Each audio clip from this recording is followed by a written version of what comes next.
of the Texas Real Estate Commission on May the 30th to order, and ask Commissioner Miller to lead us in the pledges of allegiance.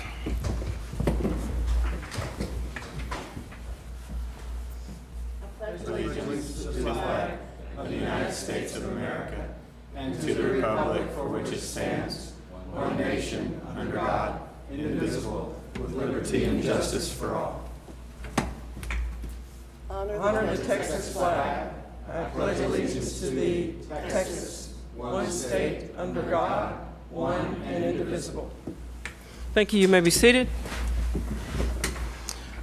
I would, you heard from Commissioner Westcott and Commissioner Wilkinson. I would entertain a motion to excuse their absence today. Move that the absences be excused. And I have a second. Second. All in favor say aye. Aye. And opposed, no. Motion carries. Our first order of business is to look at the strategic plan. And I just wanted to thank Commissioners Wilkinson, Leonard, and Stevens for their comments, and Commissioner Turner for your typo comments. And I presume the rest of you saw what you needed to see and didn't make any comments.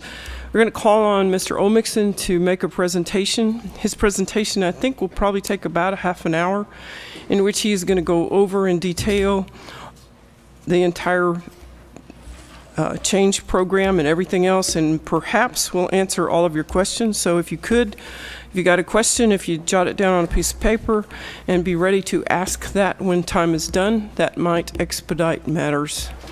So, Mr. Olmixon. Do you need to sit down or have a stool or something? Make sure, is this on now? Is that working? Okay. So tell us about Perfect. your foot before you tell us about the plan.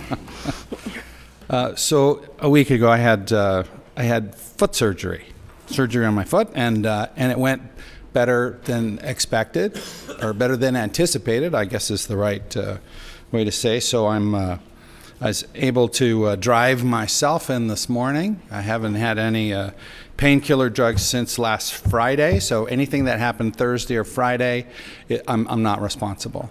But anything from Saturday onward, I'm good. I'm good. That would explain those tweets that went out. Okay, thank you. All right. Well, good morning to all the commissioners, and thank you for being here. Our goal today is very straightforward, and that is to meet our requirement to submit a meaningful 5-year strategic plan by the June 8th deadline. A plan that is accurate and that is an accurate and thoughtful description of the agency, the challenges it faces, and the strategies it is employing to meet and overcome those challenges as we strive to better accomplish the agency's dual balanced mission in today's rapidly changing, technologically enabled real estate marketplace.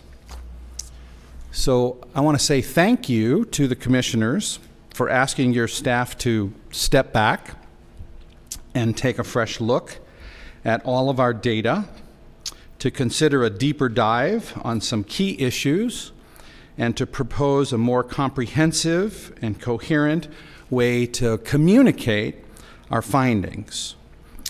Because of this request, this draft of the agency's strategic plan is better and clearer and more coherent. This exercise revealed some characteristics of this agency that bear attention and highlighting and further development. As we re-examined our path over the last 2 years, we repeatedly observed an agency that regularly reaches out to its stakeholders to invite, stimulate, and welcome open debate on its policy priorities, that tracks performance statistics to identify and analyze lapses in standards, that is not hesitant about trying new methods to resolve new problems, or to apply resources as necessary to accomplish our goals. That is consistent and methodical in discerning and addressing challenges and that attempts to remain fully transparent while doing so. Every lesson that can be learned is welcomed. A few examples will help to provide the context. This agency welcomes and has opened doors for both internal and external audits. We learn from each. We actually point our internal auditors at our identified known areas of concern while we are taking action and ask them to review the same. The compensation strategy is a perfect example of that.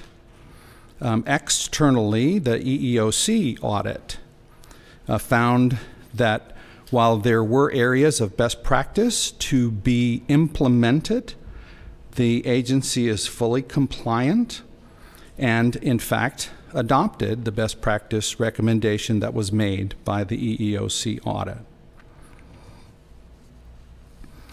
Recently, as a kind of a structural framework, you were provided with a copy of a letter that the agency sent out to all of our stakeholders and generally released to the public about our lapses, acknowledged lapses in the areas of responding to customer service at levels that we hold ourselves accountable to. And when we fell short of those over time, we took specific actions at various points. But this spring, we took a very radical and comprehensive review of where we stood, what our short-term possibilities for immediate action could be, and what our long-term strategies to permanently deal with the new normal might be. And so we convened a Tiger team that met together starting in late January and on through late March, and put together a series of recommendations about proactive communication to stakeholders and staff, reactive communication and dealing with specific customer service issues, reviewed logistics and processes of where there might be roadblocks that were not apparent in our process, and then long-term strategies for both improvements to the website and technology. Several of those recommendations resulted in a series of actions which I would, if you'll bear with me, I think bear repeating, because they're incorporated into the plan as at your request and urging, or as a result of your urging that we look at this. Over the past year, we have hired more staff members. In our reception and communication services division, we incrementally went from 13 to 14 to 15 to 16, and then made a major jump to 20 to try to get a handle on our staffing. In the education and licensing services division, we have added 2 in the last 14 months, gone from 18 to 20. In our criminal history background check area, under the standards and enforcement services, we've gone from 3 to 5 staff. In each of these areas, we identified specific workload challenges that, in addition to the process improvements that we've made, were not adequately addressed, and so we added additional staff. In addressing our compensation issues, we wanted to make sure that, in fact, we could retain the people that we hired. And so, as I think I shared with you at our last meeting, in the last 18 months, we have we have addressed our compensation issues by raising the floor more than 10% for our intake positions, where we have the greatest challenges, and overall adding more than $500,000 in permanent compensation adjustments over the last 18 months. In addition to staffing, we have extended our business hours. What was previously a 11-hour day on the phones has been expanded to 12.5 hours. In addition, we have voluntarily asked staff, authorized overtime for staff to come in on Saturdays and deal with the backlog of applications to get our application processing times back within the standards of 10 business days that we hope for, that we hold ourselves accountable to. In fact, I'd like to report that between the last meeting and this meeting, we held our May Saturday work day, and we had 20 staff voluntarily show up to work at least 6 hours on a Saturday. And so that's, we have also committed to continuing to do that for June, July, and August. And then we'll reevaluate that and see where we stand. If we anticipate that we will have both caught up and maintained, but we need enough time to be able to validate that, in fact, this was not just a temporary reduction, but in fact we have the ability, we're adequately staffed to maintain the current level of applications, and this is the highest level of the season for this. Spring is there's always a bump in applications in the spring as well. And thinking through that, that is likely something that we will build in permanently to have, as we see that seasonal bump, to have additional temporary staff as needed, or to have additional work days as needed, where we give overtime opportunities to other staff to come in and assist with that temporary backlog. We have also analyzed the areas where people are asking for the most assistance. And so in those areas, what we've talked about a little bit, we've added staff as well. And so that's, where are you on my criminal history check? Okay, so we've added staff there. Where are you on processing my particular application?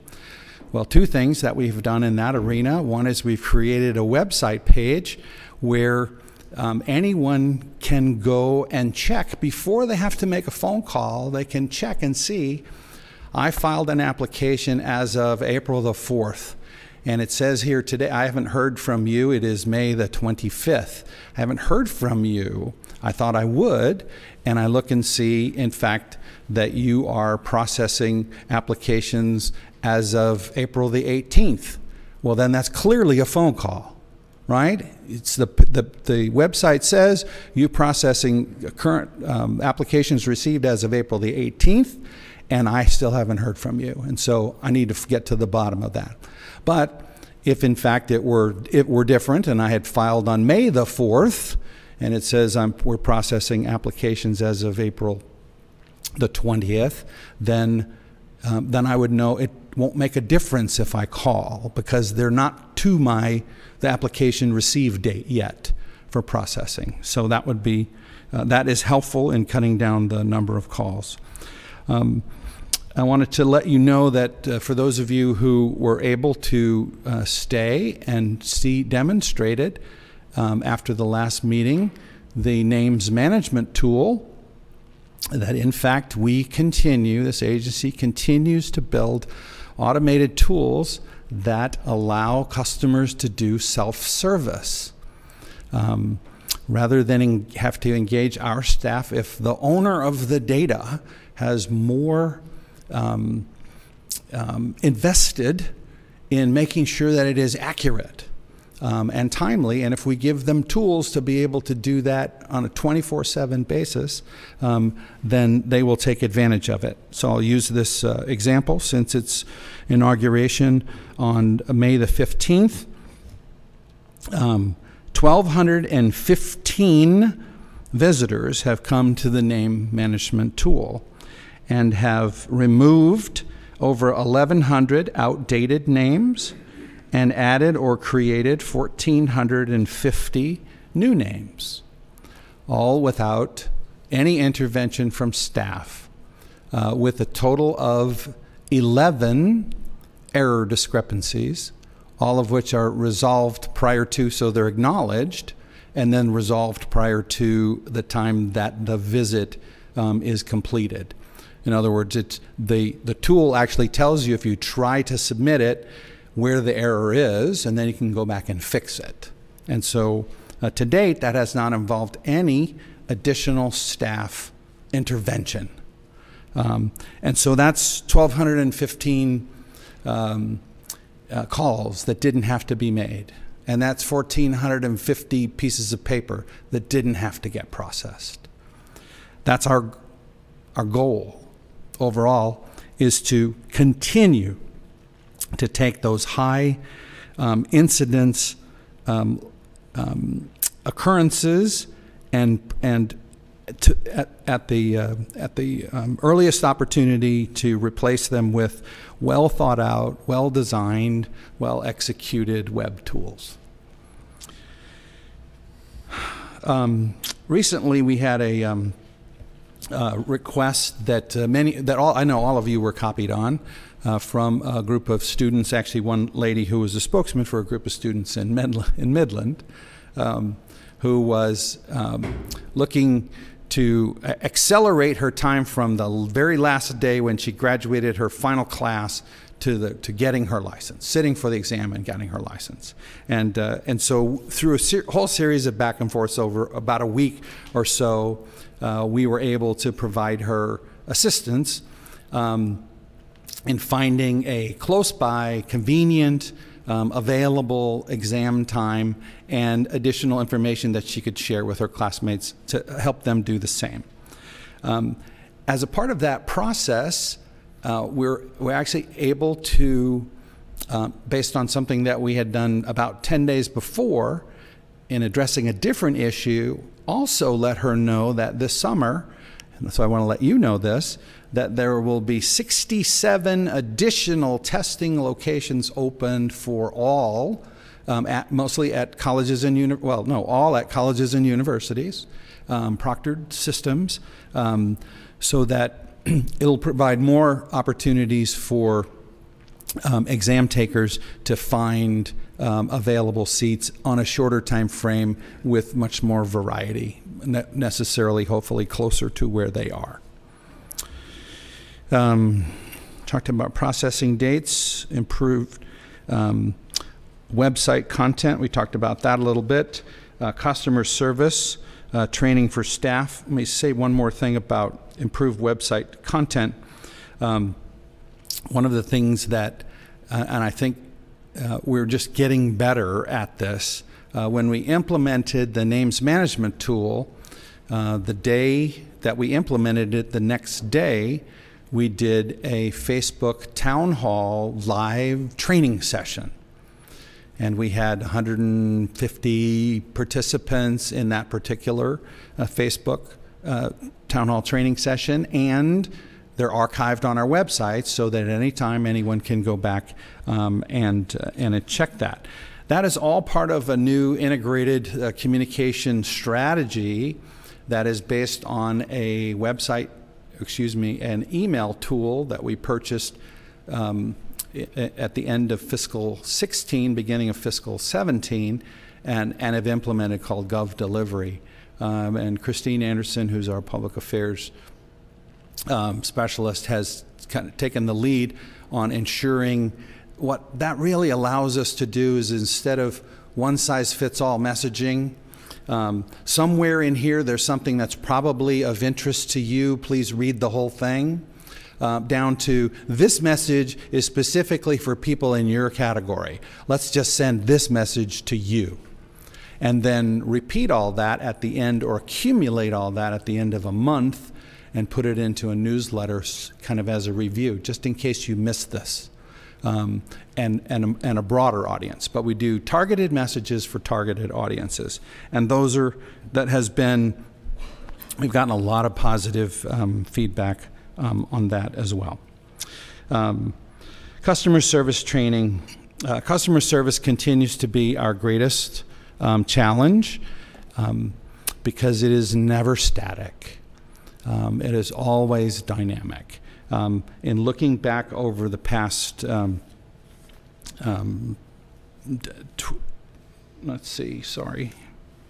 I want to say at least, all the way back to FY 2008, our customer service statistics have between the satisfied and dissatisfied categories. Okay, if you break them all down to, it doesn't matter if it's 1, 2, 3, 4, 5. You're either satisfied, tending to be satisfied, or not satisfied, right? Or very not satisfied. But we just break them down. It's somewhere between 50% and 2/3 that are not satisfied with the results of their current interaction. That single interaction. So the one that they're responding to. So the surveys that we put out after every interaction, we invite survey response. And typically over time, that has been somewhere between 50 and 65%.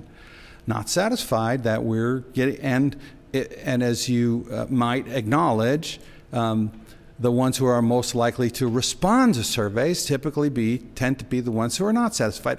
And that's okay. So that's why we look at it over time as well, just to give it some perspective. And right now, we're at the low end of that spectrum. We're at 52% satisfied and 48% not satisfied. And so we're at a low point in this range of what our experience is over the past 10 years. We did have one other time when it was actually lower than 50%, we did a little bit of a deep dive, but it was a very small number of folks who responded to the survey that particular year, and that was back in 2012. We have added additional shorter survey tools. We've retrained our staff on customer service. That's not a one-time, that's an ongoing opportunity, which we will continue to provide monthly lunch and learn opportunities for folks to hone their customer service skills. But we did a kind of across-the-board training as well. And then with this particular survey, we've had about 450 people respond to that particular survey. And about 1/3 of those are applicants. The topics tend to be all around licensing. 2/3 of everyone are responding to a licensing related topic. And of those who responded to our latest, 2/3 are not satisfied. Okay?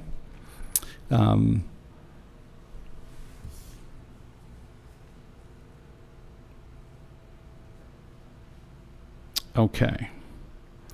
We also have, and I mentioned this last time, and I know you asked us to look at it as well, and so we went back and attempted to quantify it. We have both ratings on Facebook and ratings on Google as well.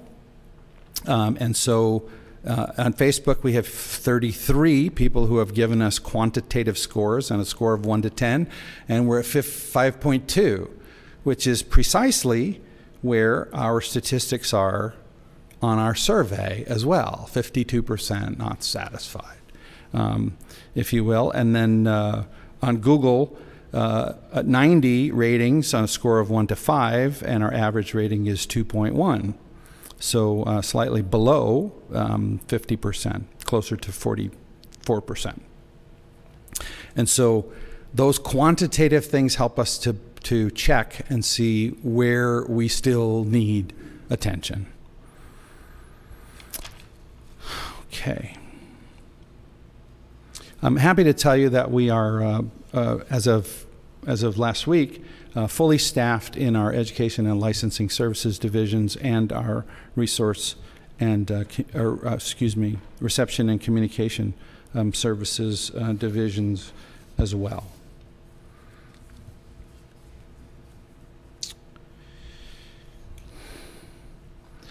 In our attempt to get better at customer service, there was an iterative process. Let's try this, let's try this, let's try this, let's try this. That's not enough, let's add more. So just a couple of examples. One of the things that we heard more and more increasingly was how frustrating it was not to be able to leave a message. So we changed the message that people heard while they're on wait to say, send us your phone number by email, okay? The system would not allow us to branch off of the current wait and use into a message box, okay? That's a limitation of the system. And so we had a message that they would hear that said, if you are frustrated by waiting, please send us your phone number by email and we will respond to you within 24 to 48 hours. And we did.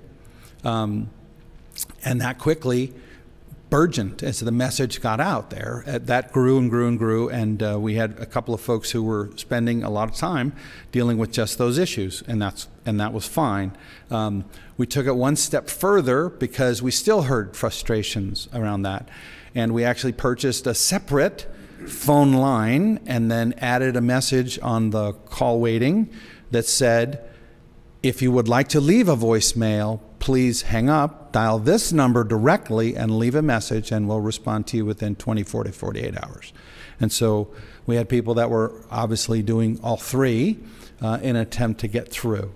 Holding, sending an email with their voice message or with their phone numbers, and then also leaving a voicemail. And that's fine. We accept that. There'll be some redundancy. We also have people who send multiple emails, several times during the day. And that's okay because our ultimate goal is to provide customer service to them regardless of their level of frustration. And it's not it's never an excuse on our end to say that we would prefer you to do it one way or the other. Okay, we respond to you in whatever way we need to get your issue taken care of. Okay. A couple of other things I wanted to let you know. In the letter that went out talking about staffing and service, customer service and website improvements and call center management software that's coming up, I asked at the end of that letter, extended an invitation for anyone who felt necessary or appropriate to reach out to me directly. And so I have received hundreds of those requests directly, and I assign them to staff and I monitor them closely until they're completed, until that issue with that individual is resolved. So I wanted you to be aware of that. Probably the thing that has come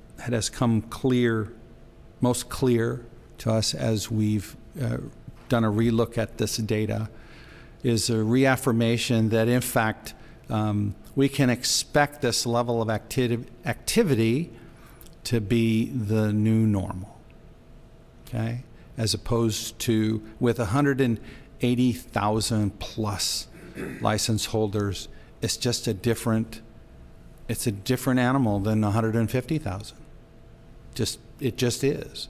And a lot of process improvements were able to keep us, right at that threshold, at our service thresholds, until a point when it no longer did. The whole constellation of events, which I have detailed to you previously, of back-end database update, website update, call center, change management, various things all together, and this volume,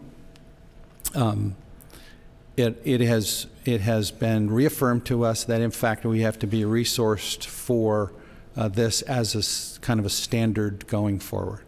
And if we're able to reduce our call waiting time from our standard of 10 minutes down to 3 minutes because of the level of resources we have, well, then so be it. That's just that much better. Okay? And so you will see, and that's the thing that I wanted to leave you with, is that you will see in the next draft of the budget, which you will receive in July for your review in preparation for your August meeting, you'll see significant amount of resources allocated to dealing with these issues on a go-forward basis, okay? Including permanent increased staffing and also the technology.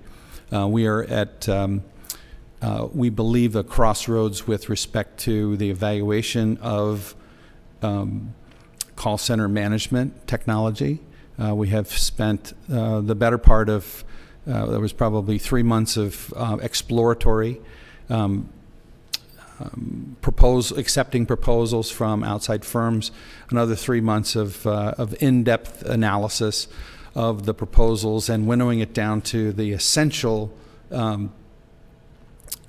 issues that we wanted to make sure that we bid apples to apples, that in fact this service is not just a nice to have, but essential to have. And some of the nice to have stuff will go into a waiting pool, and we'll determine whether we add that or not, depending on which, but on its overall value and contribution to efficiency based on whatever suite we select. But we will be making that selection this summer, actually this next month, and you can expect to see this implemented. You'll see it fully funded in the fall for the budget, and we will purchase that call center management system this summertime. Okay, so it'll be in this year's budget. You won't see it. You'll see it. We'll report on it at the August meeting, but you'll see the maintenance, implementation, and maintenance of that in the long-term future budgets. Okay. So I think you will note that almost all of the items that I have raised and tried to highlight were in answer to specific issues raised by commissioners either at the prior meeting or during the comment period, in which it was asked if you had additional things for us to look at to incorporate into this report, please please provide those to us in writing.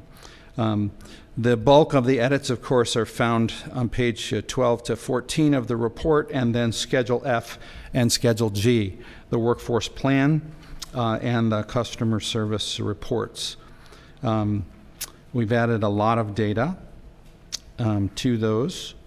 There's a couple of issues that I have not highlighted that are included that were very specific challenges or topics that were raised by just one or the other commissioner that we've attempted to address there as well, like skills testing for acquisition of or for onboarding of new hires.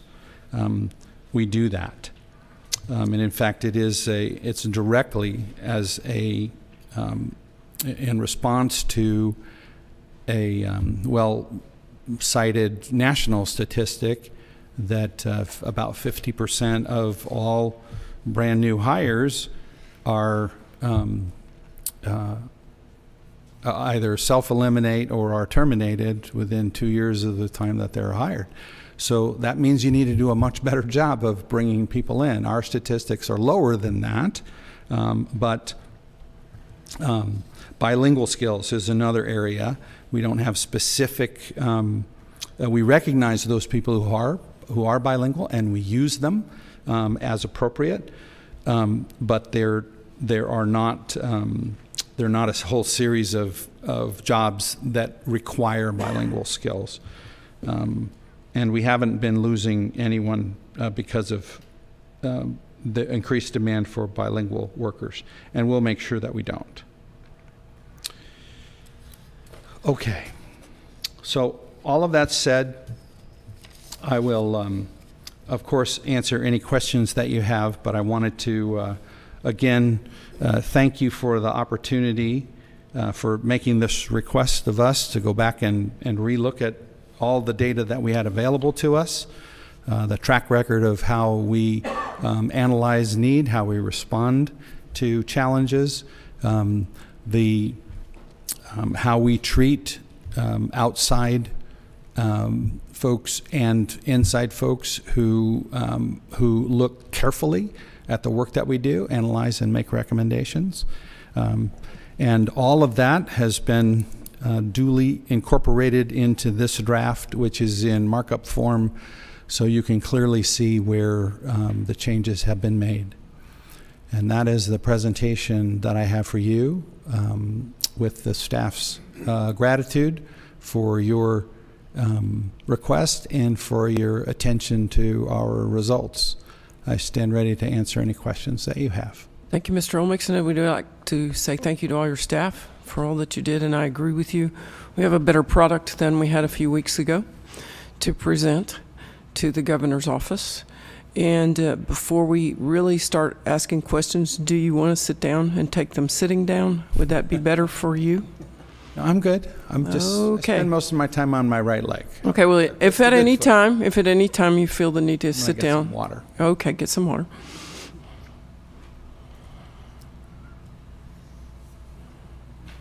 I have a question. You said we'd added 67 testing locations. How many are there total? I should probably know that, and I don't. I think we had 21 that were Pearson VUE operated locations, up from 19. They've added 2, actually 3, so 22, I think, without fear of contradiction, in the last 2 years. But they have contracted, Pearson VUE has contracted for excess capacity with institutes of higher learning, colleges and universities. And those are the ones they've opened up because we've relaxed the requirement for biometric identifications. Right. When we took that away, that allows us to have more testing locations. 22 plus 67. Yeah, 22 plus 67. Okay. That's right. 89, right? Thank you. I want to go do the math on you. So, okay, questions? And are those permanent locations? Well, they're contract locations. Or so as needed? So they would be available upon request. So they would show up as a place if they have an open seat and a candidate was on the website looking to find an open seat on a particular day in a particular place, it would come up as a choice. So to that extent, they're permanent. We don't have any control over whether they negotiate or continue or expand seats or contract seats at a particular location. Okay. Got any other questions, Commissioner Leonard? You spoke about, I have one, you spoke about hiring temporary staff. What's your process of going through hiring temporary staff? We have a experienced HR staff who engages temporary companies that have been registered with the state as providing temporary workers. We set out a set of criteria. This is what we would like. They send over a batch of applications. We say, okay, how about these 5? We'd like to interview them, or you can send them and we'll give them a try. So since I don't do that on a day-to-day basis, I will just ask if I either misstated something or if something needs additional clarification. Priscilla, are you able to answer? I'd be happy to speak to that. Please. We have a variety of avenues. Can you hear me okay? And you are? Priscilla Pifo, Director of Staff and Support Services. We have a variety of avenues that we can use. And typically, we frequently use Goodwill as a source, or another where we get free people in, where we're actually just giving them training and an opportunity. Sometimes those people will transition over into permanent.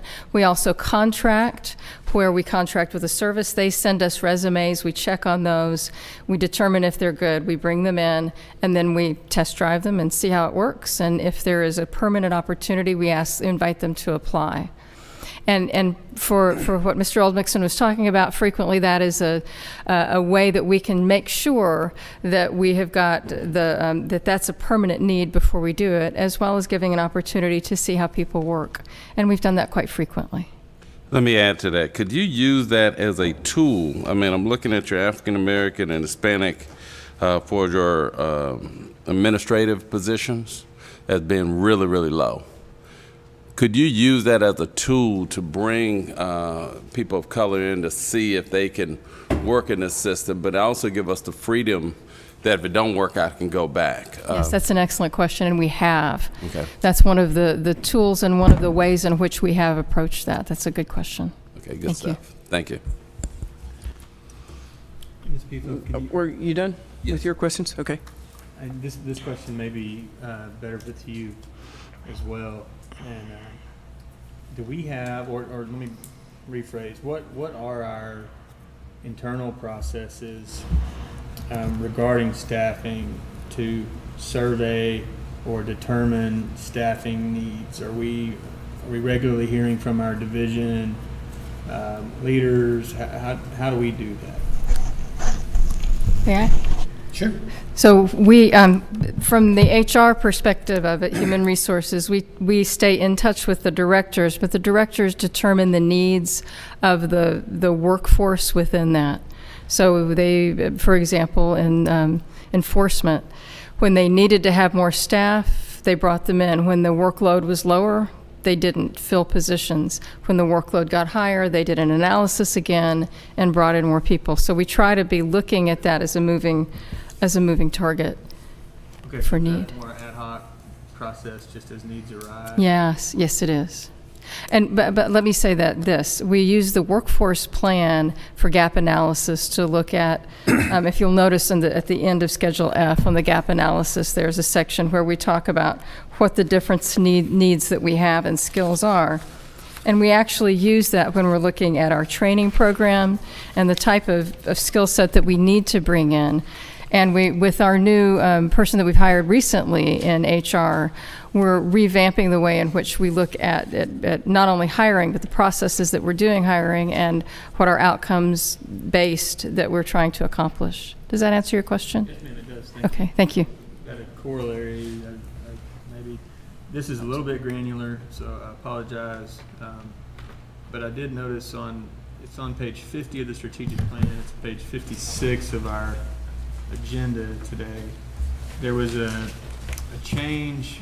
The gap is the continued difficulty in recruitment and retention of new and existing staff. And the rationale was revised, and again, it's a bit granular, but I think it's a significant edit to change that the agency continues to lose quality employees due to offering salaries that are not competitive. It was changed to due to offering starting salaries that are not competitive. So did we determine as part of our revision process then that our salaries for more tenured employees are competitive, and it's just our starting salaries that may be lagging?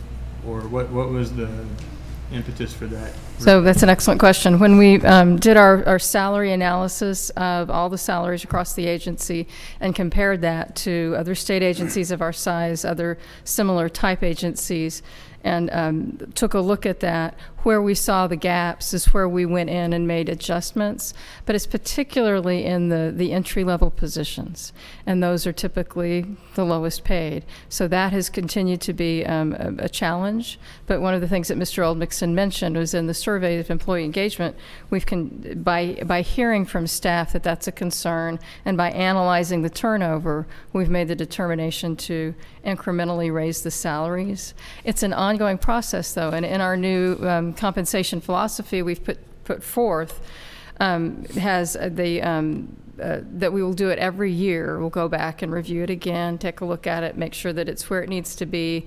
And then the way that we've set up the process is at the end of the year, we look at whether we need cost of living increases, what our analysis is before we go into our new performance review process, which starts in December and ends in March. You anticipated my next question. Oh, okay. Thank you. Okay, thank you. Just have a couple more if you don't mind. Yeah, you're on. Go. Mr. Oldmixon, do you have any idea what our No, your mic's not on. response rate is on the satisfaction surveys that we talked about earlier? Because I agree with you that there probably is some kind of margin of error attributable to the fact that only folks that are upset, or a majority of folks answering those things, are folks that are upset with the experience they just had. If you're content, you're probably not going to take the time to express your contentment. So do you know it? Do you have any idea? I think that would be instructive on that point if we did. Sure. Well, the agency customer service satisfaction surveys are actually based on a fairly small number. So when you say response rate, what we don't do is count every interaction. We used to do that.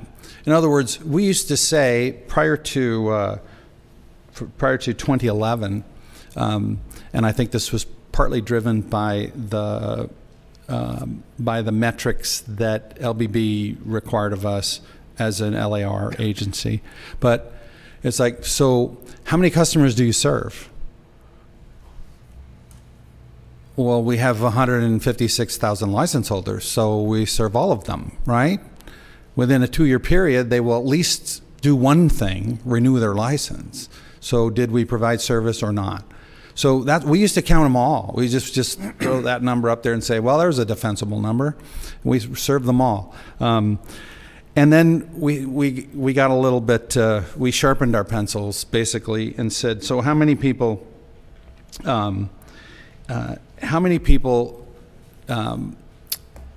the time to come to us? So the emails, we didn't count emails, and we didn't count phone calls. We counted those separately. And so we started counting the customer service numbers among those who walked in. Okay? So now we have 3 different buckets of people. So who responds?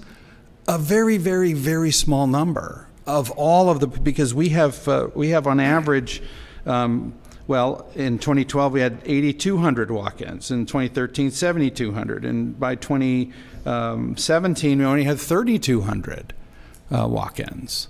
But we've had somewhere around 600 to 700 survey responses. That's our typical. Now, under the new diminished survey that we just put in place since March, we've had 454 responses just to that survey. So I can't give you a really good, because it's not one for one. Oh, that's instructive. I appreciate that. Okay. I mean, it's not that many people relative to the number of people that we're serving. Engaging I think with, right. Is, again, probably lends itself toward the conclusion that these are mostly people that we're serving a lot of people who aren't responding because they had a fair to middling or a good experience, right? Last thing I did, just for the record, I did submit some proposed revisions to Ms. Lewis and Mr. Slagle. They were non-substantive, just some suggestions on some typos. Other commissioners, if you'd like me to send you a copy, just let me know. But again, just suggestions and nothing substantive. Mr. Oldmixon, staff, thank you. I'll echo what our chairwoman said, and thank you for your work in revising our plan. We appreciate that. You got something else? Yeah. Mr. Loon? First, let me commend you and the entire staff for putting together really a thorough and well thought out plan. I agree with 95% of it. My job is to tell you the 5% I don't. And at the risk of leaving someone out, first, our enforcement division, which I have some maybe closer knowledge of. Mark, great job in getting those a lot of those cases, the dating on those up to date. The name management tool is terrific. That's wonderful. That type of thing is going to go a long way towards solving that other 5% I'm going to bring up in a second. The thing that the Facebook thing that Carrie and Christine do, I think, is wonderful. Assuming people actually go online and watch it. I mean, there's some really good information put together. The one problem that I think we have as a commission, a total commission, is, and I'm going to issue a challenge on page 38 of 70. We have a new measure, which is percent of calls and the average hold time. And your goal is to achieve an average hold time of 10 minutes. First, I want to ask how you're going to achieve that 10 minutes, and the challenge I'd like to issue is make it 5. I think a lot of the problems that we could solve are that the frustration that I hear about, and anecdotally, I've experienced myself, is an extreme hold time on the phone. Just for the heck of it, about three or 4 weeks ago, I had to call you for something, didn't matter, and I thought, I'm just going to call the main number and see what happens, and I was on hold for 40 minutes. Now, if I were another license holder and I had an issue, or if I were a member of the public and I had a question about a transaction or something that one of our license holders did, by the time that 40 minutes was up, I'd be really upset. First of all, just because I had to sit there for 40 minutes before I even got to talk to a human being.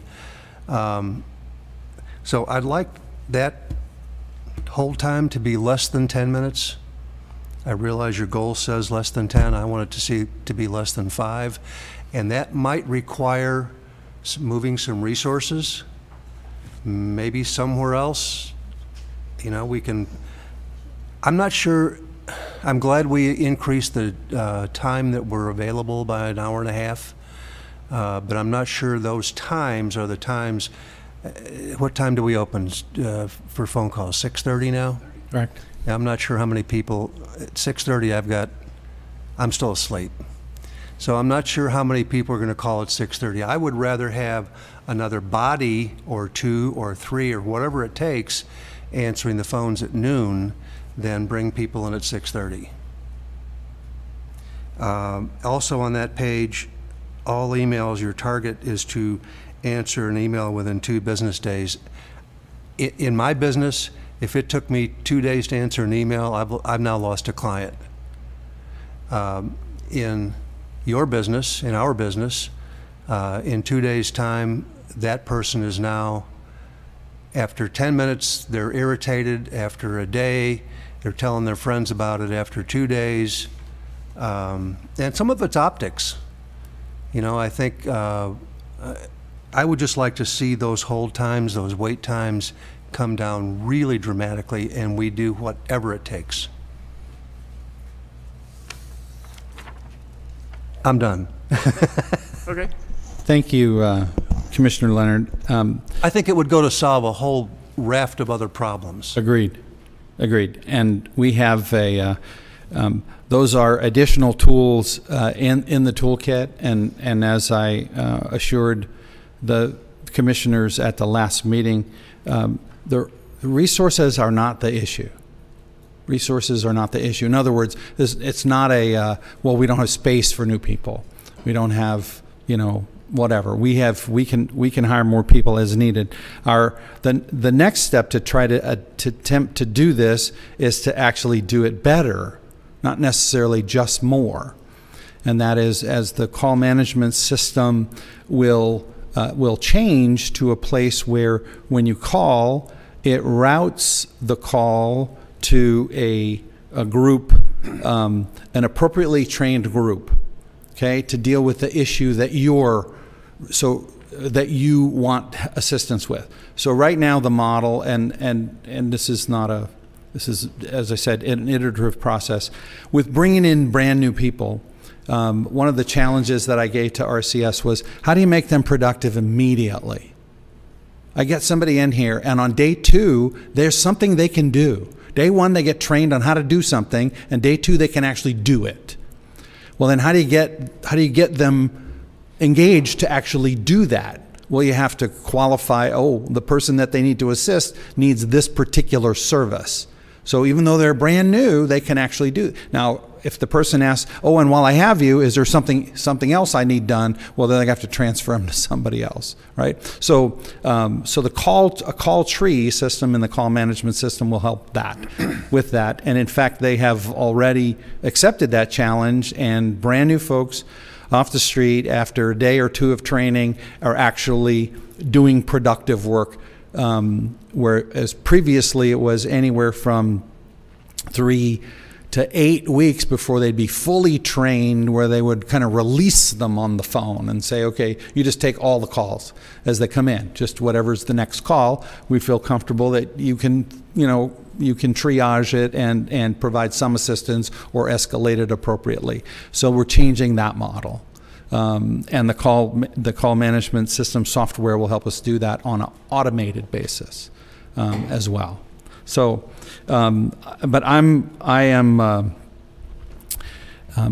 think your staff will accept the challenge to say, yeah, 10 minutes, an average of 10 minutes is still too long. Absolutely. And 2 working days. In October of 2017, we were under 5 minutes and within 1 business day. Repeat that. Sorry. Repeat that. In October of 2016, sorry.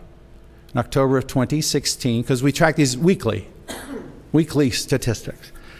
So we had a report that, because we track those things prior to the time we built up the we implemented the database update. That was the first big technological challenge.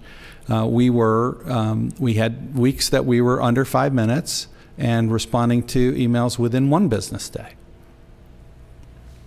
I think that's when we had the hurricane. And oh, that was well. I'm sorry. 2016. I'm sorry, Madam Chair. I'd like to follow up on Bob's recommendations. Don't know how you track that, but that's exciting because we can see that, and I'm sure you can document all that. But the problem is we have not been to 10 minutes for a while. And I think the last meeting, someone said we're about 20 minutes. And if you go back and see the report from internal audit that was done, it talks about the that we don't have today. You had to have kept it from the last meeting. There's a survey done, and it talked about a whole bunch of stuff. But Bob's, everybody says the same thing that Commissioner Bob is saying, that if we can do better, we have to. And if we're not doing better, why? And I know that sometimes we measure ourselves with agencies the same size, but I wonder if we're measuring ourselves with agencies with the same scope. For instance, do we license doctors and insurance and hairdressers? What kind of responses do they get? And it might be mixing apples and oranges, but really they have to respond to people that pay dues, fees, in order to create an organization like ours to make sure they protect the public. We might have to look into that at some point in time. In a whole bunch of stuff is going through my mind, but what Commissioner Bob said that is in a summary of what needs to be done. And I'm glad we waited a month to upgrade the plan, because the question is, Mr. Olmixon, we're going to evaluate you, and how well have you been doing, and what kind of remuneration we're going to have. And now it talks about, yes, and all the stuff in red makes sense. You have done and are doing stuff that I did not realize you were doing at the last meeting. At the same time, it doesn't make sense. For instance, we got, I think you mentioned on pay, Payroll's up now 10% for, I guess, Entry level. entry level, so we should not have turnover as much as we do, or should be 20% increase. Versus now we have set aside $500,000 for pay because we got to react. And like Commissioner Bob said, we don't need it earlier. We just need more people at some point in time, or make it an urgency. I'm sure that we're not going to take lunch. If you're in a phone call, you can answer the phone. The priority is to get rid of our customer as soon as we can versus, well, but we have to take breaks. We got to take lunch breaks also. But I'm not really sure that the money is the key, because you mentioned that. It's not the money, right? No, I just want to make sure that the characterization is correct. So it's not a challenge that we don't have enough money. The agency has enough money, right? Resources. Yeah. So the real challenge is, where do we put it most effectively to make the immediate difference? And so we've solved the bringing people in, but I will tell you that so using the example, because and you heard it repeated, at the last compensation study that was done across the board, the agency was competitive against all of its benchmarks. Okay, that's the first time in 5 years, been competitive against all of its benchmarks. And yet, we still had challenges bringing in people at the lower levels. And so you'll see in the next budget, there'll be an additional resources put at that level, so that we're not just competitive, that we have an advantage at that level. So we get the best people at the entry level, not the Department of Transportation or DPS or somebody else. We get them. So we don't want to just be competitive. We want to be we want to have an advantage. So you'll see that. Outstanding. And so a year from now, if the numbers don't get any better, what happens? So I will tell you that there's no way the numbers won't be better a year from now. That's what I wanted to hear, because if There's they no don't, and I want to tie that in eventually when we come to evaluations and remuneration, that if numbers improve, so should salaries for leadership. It just makes sense. That's how a coach gets paid. And you mentioned we have all the resources, so we just make sure that we have the leadership there that can get things done. So I'm glad you said that. Good to hear. Last question for the timing. The Workforce Commission report, is that done annually? I thought I heard that at the last meeting. The Civil Rights Division, how often is that done? Every 6 years. Every 6 years. Okay, so it's not annually. That's why we had not seen it. Right. Okay. Thank you. Commissioner Stevens? Mr. Elmingson, since I started serving, I want to commend the agency for some of the improvements that you have mentioned. And yet my concern from what I hear is that we have the will, but we have not yet some kind of way have we have the might, but we have not used our will. And that's my concern, that we are not yet where we need to be in terms of anticipating the needs of the agency. And I would like to also involve the members of the public. Has Commissioner Williams or Commissioner Turner ever received a phone call from licensees or anybody that gets service in terms of asking for help, other than emails, but phone calls? Yes, ma'am. Okay. Just so that you know that, because we are, those that practice get them more so often. I attended 3 of the TREC biannual tour meetings, Austin, San Antonio, Houston, not during this year, but 2 years ago.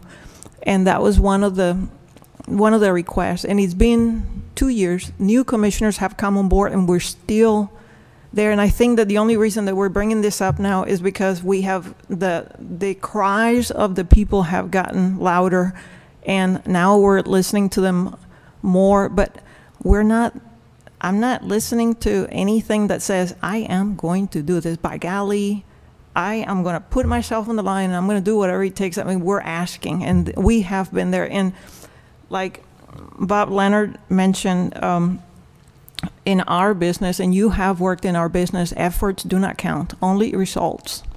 And we ask the agency to please have compassion of the people that work on the field, because when a licensee requests help, sometimes it involves a broker that has 75 or 400 people under their license, and if that license does not get renewed for whatever reason, sometimes it's their fault, but sometimes it's our fault. And those are the times that I'm concerned. We need to back them up, because our mission is to protect the customers and to promote business, and by lack of communication, we are failing our mission. Sometimes they may have questions about regulations, and they are unsure of how to act, and they cannot reach us. And if we cannot have those lines open, we are not serving the public. So I strongly encourage the agency to please take the challenge before this gets any worse. I'm surprised that, and here's another thing that we need to keep in mind, especially for members of the public. The people that ask for help have immediate needs. And for those of you that are in, I mean, so once their problem gets resolved, they don't have to deal with it for 2 months, for 2 years.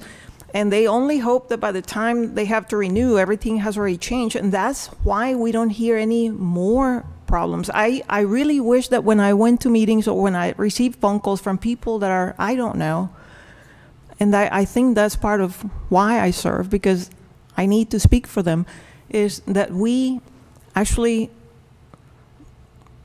do what we're here to do. It's our job. And I think, I want to make a comparison. We have become very good at making excuses, and we can't do that. That's just not acceptable. And another thing is that we have got to do whatever it takes to help the public. And all what I saw here is great if we do it, but only if these words become in action, and not only if we just talk about them. So that's our challenge. So how can we do that? Because you are the head of this agency. Thank you, Commissioner. Every word that's reflected, every word that is in there reflects an action that is either already underway or to be implemented. That's why it's called a plan. But there's every commitment. The commitment of your staff is to implement this plan, okay? And as I said to Commissioner Arriaga, and I assure each of you, is that we don't throw up our hands at any point and go, I'm sorry, we just can't help anybody anymore, okay? Every single day, that's all we do is help people every day, all day, every day. And so, and I agree with you, I get hundreds of emails and calls every week, and it is part of it just comes with the territory. It's part of the job, to listen to people and to respond to their legitimate needs.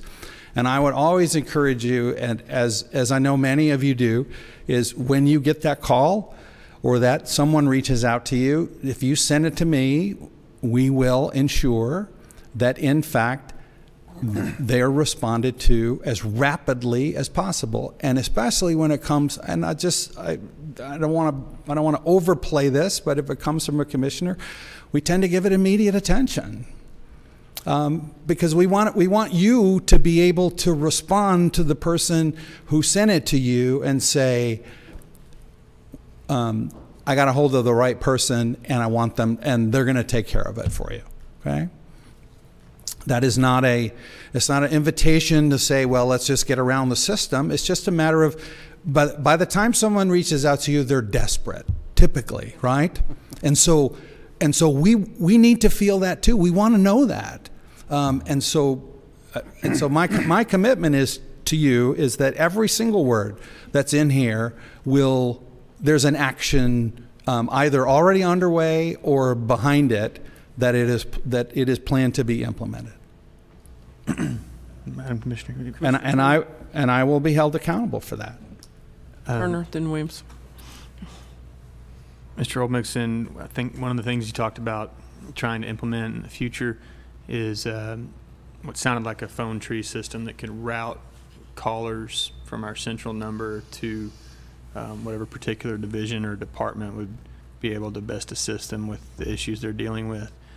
And I recall as a young attorney for the state that worked with a lot of agencies, the first time somebody handed me a Texas Capitol directory, back when it used to come in a book, and that was the key to the kingdom. It was amazing, because suddenly you didn't have, you weren't calling a single number and trying to wind your way through a phone tree to a particular division. If you had an issue with enforcement at TREC, you flipped to TREC and you scrolled down and you saw Mr. Morris's name and his number. And sometimes people had the same number across a few different divisions, but it was broken down that way. Is there any reason why we haven't done something like that on our website, at least that I can find, where instead of just having one central number, we do have contact numbers for the various divisions on our Contact Us page, or list our division chiefs, or something of that nature? And if there is a good reason, so be it. I'm just curious. Well, we have a common intake and escalation system. That's the way it's been designed. So there's a common intake, and if they can be helped, they are. And if they can't be helped, then they're escalated. They're sent to the appropriate division for assistance.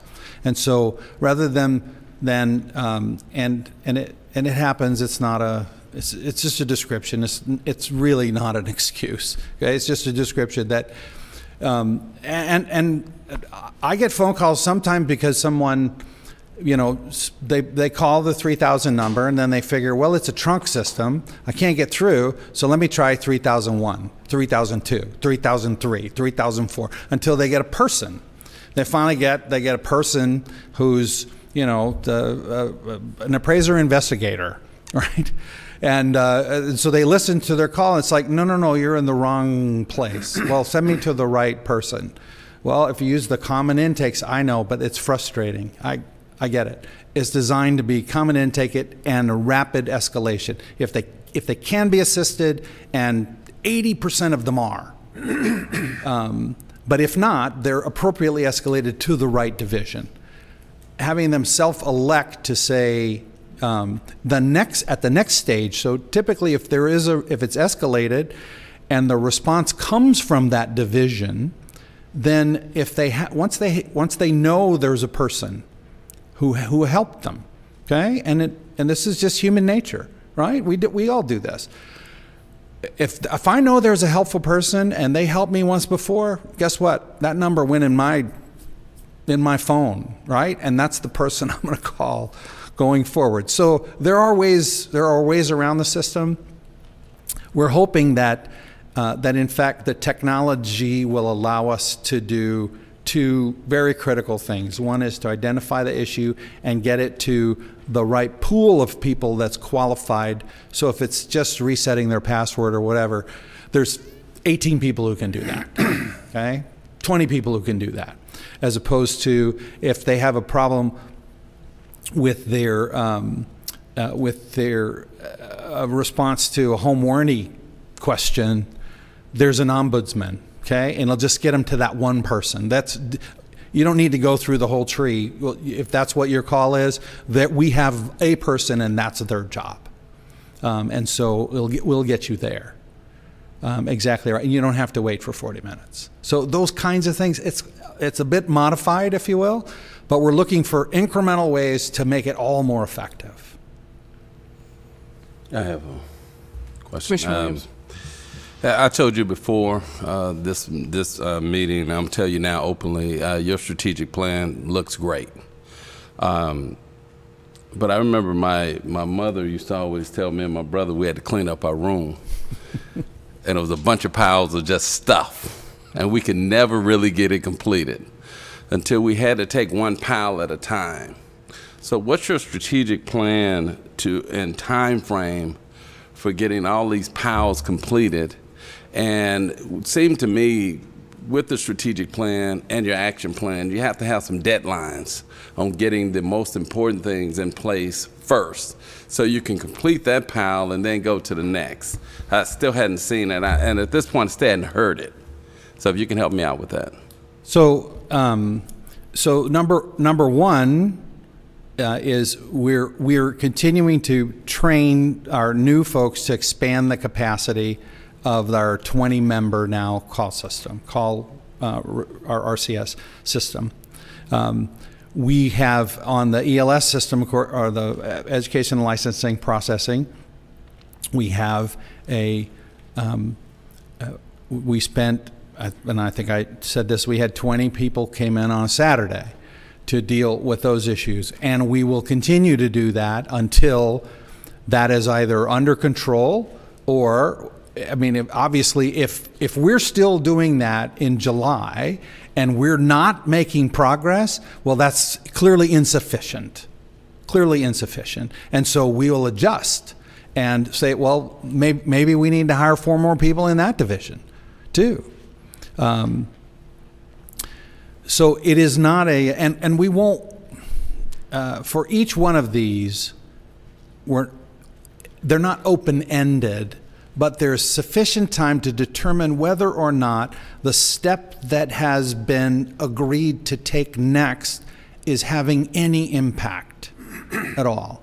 And so we're trying to do that across multiple fronts, all at the same time. I will tell you, I have a very talented team of division directors, each of whom is very, very concerned about progress in their division and resources in their division to ensure, because they hold each other accountable. Every 2 weeks we meet and report, well, we report weekly, and we meet every 2 weeks to talk about our reports of how we're doing. And I will tell you that, you know, they don't pull any punches when they're talking to each other about how they're doing. And so they're also not, no one is afraid to make recommendations, okay, for things that might be done to improve, okay? And so we have areas that we haven't talked about that are purely internal. We have a solutions tracking program, which is kind of a suggestion box, which can be completely anonymous. We have problem-solving teams is a construct that we stood up, we studied for several months, and now they're fully trained and ready to take on their very first set. And the communications and the technology teams are both aimed at this particular customer service challenge.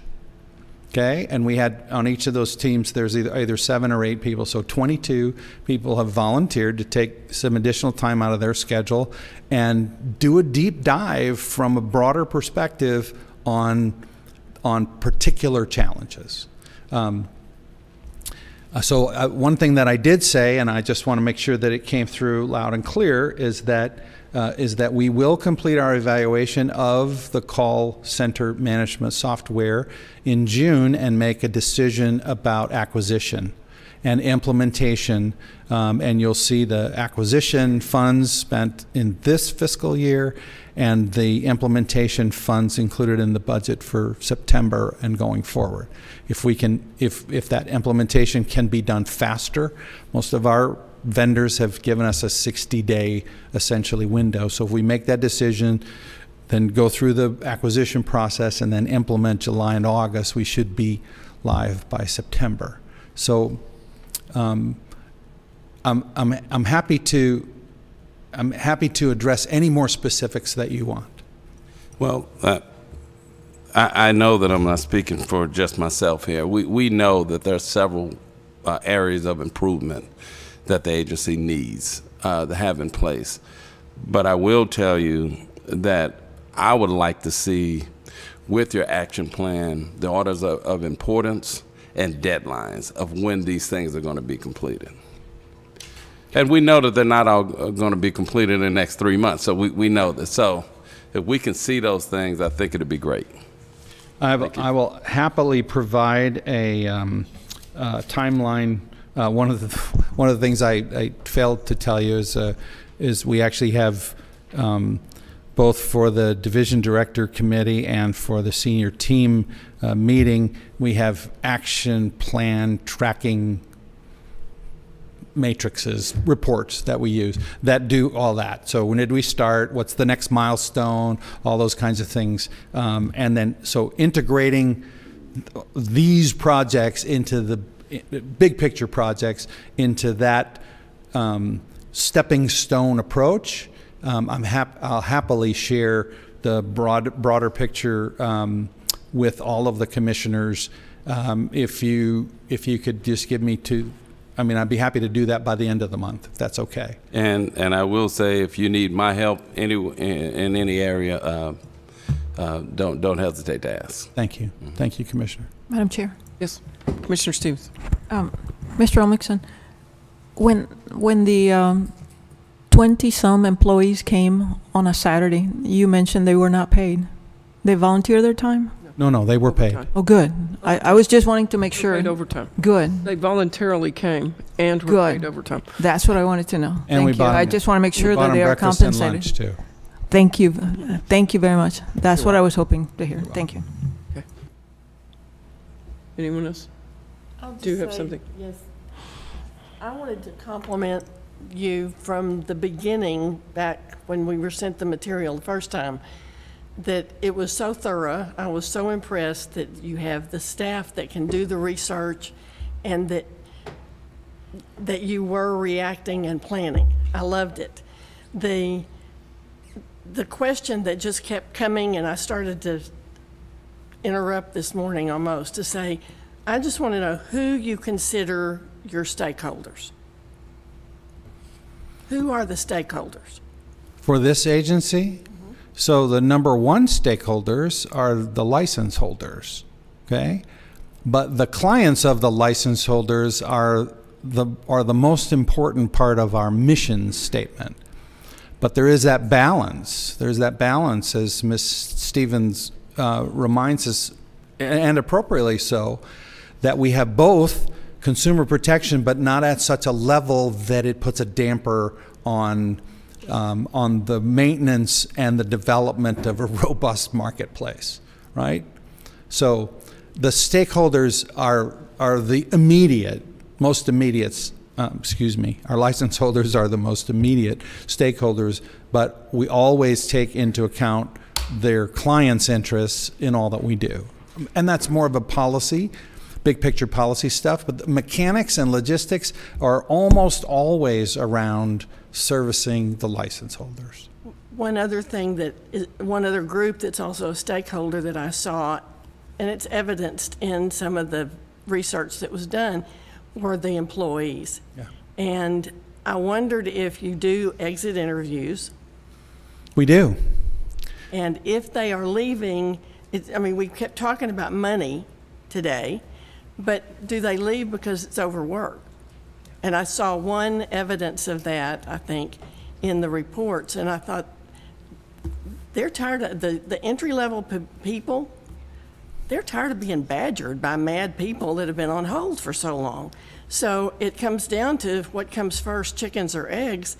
And I wondered, you've been hearing this complaint about the hold time, I know, for over 2 years. Even though I haven't been on the commission, I know that it's been happening. So what's held you back? In my business, money always holds us back. But what has held you all back in shifting priorities and getting that done? So these are the conscious choices that are made, okay, is highest priority, what next step? Okay, recommendation from staff, highest priority, next step. Okay, let's do that. Okay, let's deal with that. See if that produces any results. Yes, but incremental, not enough. Okay, highest priority, next step, next step, next step, next step. It's all been incremental, as opposed to, if you look back and said, well, what could you have done differently? Is we could have done what we did in March and April a year ago, right? But we didn't. We had other plans at that time, incremental.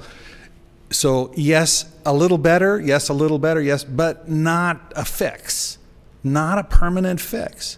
And so I don't know that adequately addresses it, but if I were to timeline out every single decision and step that was made, everyone was, what's the next highest priority thing we could do? What's the next high? And finally we just said, you know what? This incrementalism isn't working. Let's tiger team this and come up with short-term and long-term. There are no rules. There are no rules. Just be creative. Start from scratch. So how often is the strategic plan done? Strategic plan is done for a 5-year period once every 2 years. I hope it can work just like it's planned.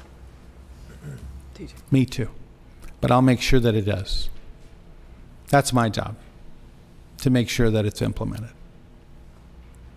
Madam Chair, at this time, I move that the Commission approve the 2019-2023 Agency Strategic Plan with any additional non-substantive revisions to be made as necessary for submission to the Legislative Budget Board. A second. I have a motion and a second. Any other discussion? Yes. Yes, I'd like to add, if proper, two things that were brought up. One is, you say you could do it by the end of the month, so I know it's going to be done. Talk about priorities. Commissioner Michael mentioned priorities very important because sometimes we just react. In some point in time, we need to start acting.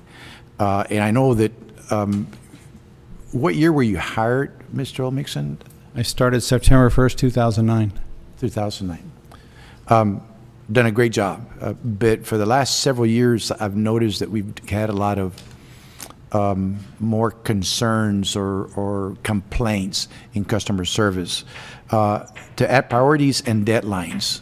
And I know sometimes hard to do, but and of course it's a plan, and it's not going to be etched in stone because it's things change. But like you mentioned, it's not the resources, it's not the money. We have all that. It's just a matter of looking at the big picture and providing some leadership to make sure it gets done. So if proper, I'd like to add that to the motion, that and you just give it to us within 30 days, 60 days, whenever you think it's ready. I'm confused, and I need to ask council if adding priorities and deadlines is appropriate to a strategic plan. I believe what he agreed to do was share what they already have with us before the end of the month. Can you get? Yeah, I was just going to mention that this is a set formula, if you will, that the state requires, and so I don't think it would be appropriate to put those in this plan. However, Mr. Olmixon could, and also this is due June 8th. We've kind of pushed this as late as we can, but Mr. Olmixon could take that information and prepare a timeline and priorities and give it to the commission. By when? If that's next meeting, that would maybe? work. I'll have a first draft for your consideration, and open to inputs. We'll have to do them one. All right, can't be a meeting without a meeting. Okay, if you were to send something out, we will reply only to you, correct, not to all. Correct. Yes. So suggestions for improvements, as Commissioner Williams said, I'd be happy to help with that, and we would welcome your assistance. So by the end of June, I'll get you a draft of what those priorities and schedule looks like. I second the original motion, Madam Chair. That's already done. Okay. Madam Any Chair, other comments? Yes. This is on continuation on Commissioner Fights. By the way, great comment.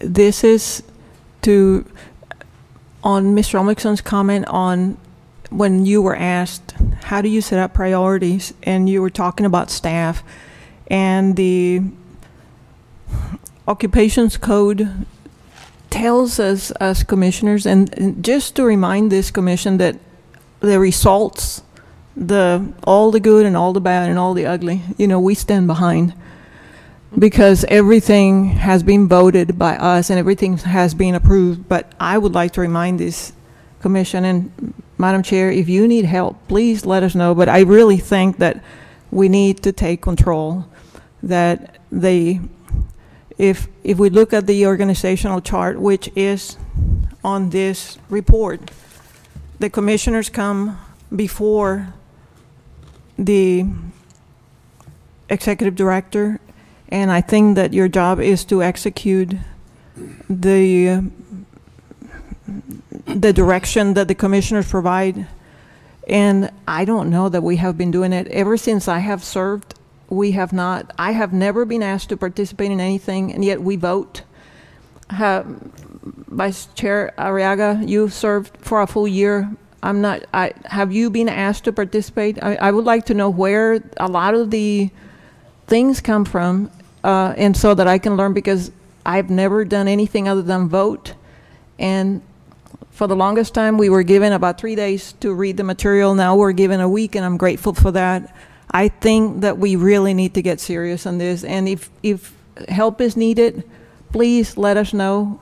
But we all need to get serious and perhaps be more involved. I would encourage you to attend any and all of the committee meetings that happen, because that's where the work gets done. The inspector committee, the broker lawyer committee, the education committee, the broker responsibility committee, the committees that you are on, enforcement and budget and otherwise. That is where all the work is done. That's where all the recommendations come to us from. So that's where this happens. As well as, I believe there's a statutory requirement that we receive those materials, how many days? Actually, it's a statutory requirement for posting of the agenda, but we do send out the materials regularly 10 days ahead of every single meeting. That's been true pretty much since I've been on the commission, even back when the days when they mailed you the binder, because there was no electronic version at that time, early days. So all the opportunities to be involved is open. Those meetings are all posted. They're all published. They're here. Come, listen, engage. Madam Chair, perhaps what I'm referring to is by the time we see all the regulation, they're already in place. Our place is only to vote on legitimized decisions that have been made by people other than the full commission, and that's what I'm referring to. The education, each one of those things that comes to us in a normal agenda comes through one of those committees, and that's where you go and hear the debate and listen. And I don't go to very many of them. I go once a year to at least one of the committee meetings to thank them for service. But that's where you should go. That's where contracts, education, enforcement, all of those things come from. There's no secret meeting happening. I didn't say it was secret. Okay. I think that some few people know about what's going on, and for what it's worth, but I guess I got my answer. No change. Thank you. Madam Chair? Okay. Yes. Have we voted already? We have not voted on the motion on the table yet. Are you ready? All in favor say aye. Aye. And opposed, no. Motion carries. Okay, our next agenda item is... Thank you, Commissioners. Thank you, Mr. Olmex, and I appreciate your comments. To discuss and take action regarding performance review and salary of the executive director. Is there anyone that feels the need of going into executive session to have any other comments? Are you ready to take this action? I prefer executive session if proper. That's one person. Anyone else wish to do that? You're okay? With or without it? I think it'd be good to go into executive session. Okay, then I have words I have to say. The time is now 11:35, and the board will go into executive session. The commission will go into executive session to potentially obtain the advice of legal counsel pursuant to Texas Government Code 55071 and personnel matters pursuant to Government Code 551074. We anticipate returning to open session in approximately 15 minutes.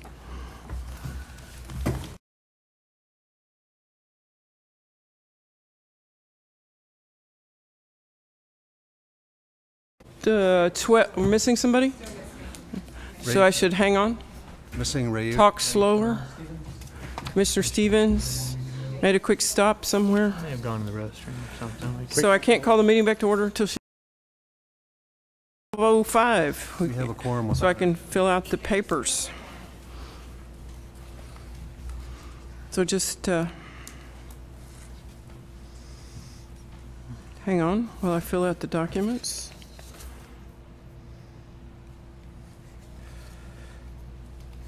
There's paperwork required when you go in executive session. I guess I ought to sign it.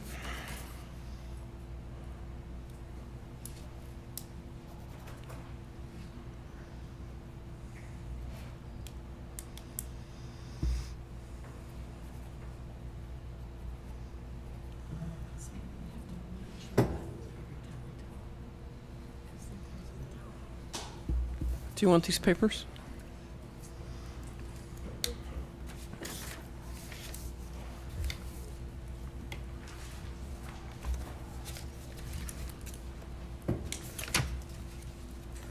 Are you going to make a motion? Yeah. Well, I think Adrian intends to. Shall we wait or shall we go on? Let's wait, out of courtesy Think so. this week. I did that last.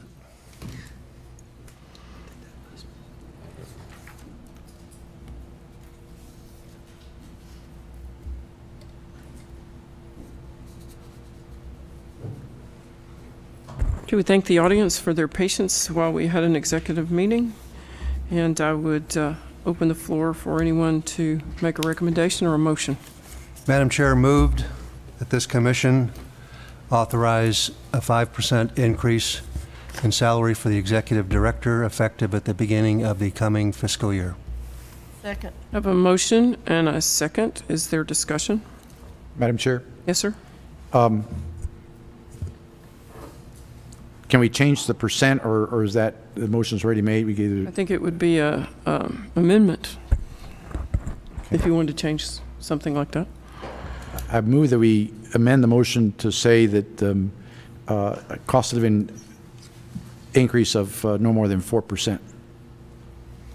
And to be given 50% now and 50% within 6 months when we see some productivity and results in we discussed today, as well as receiving the information that we talked about we needing in terms of setting priorities and deadlines. Is that a substitute motion or is that an amendment? It's an amendment. We don't have a second yet. Yeah, no, I just was Okay. trying to Yeah. get clarity on It's, that. it could be an amendment on the motion, then we'd have to vote on that first, Right. and if it didn't pass, then we'd vote on the other Okay, one. and so is there a second? I second. Okay, is there any other discussion? So first, we will vote on the no more than 4%, 50% beginning now, which I mean next pay period? Is that what that means? And then 50% in 6 months, subject to Receiving the Performance? reports on the requested on setting priorities and deadlines. contingent upon receiving the priorities and deadlines as discussed earlier in this meeting before the end of June. So for a date certain, just so we know, is it effective June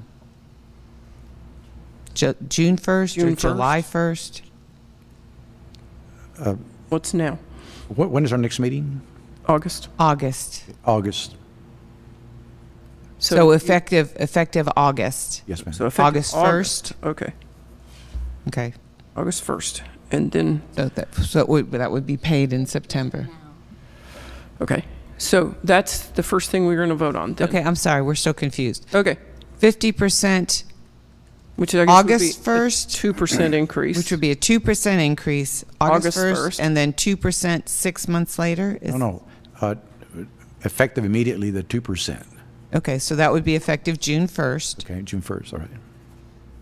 and then the other 2% would be effective Doesn't have to be January 1st, that's, January 1st. Okay. Just so that everybody knows what they're voting on. Understood. Does everybody know what they're voting on? Which is that first, this amendment to Commissioner Leonard's motion of just straight 5% at the beginning of the next fiscal year, which is September 1st. Right. Okay. Right. So all in favor of the amended motion? aye. Aye. 1, 2, 3. All opposed? Aye. Nay. Nay.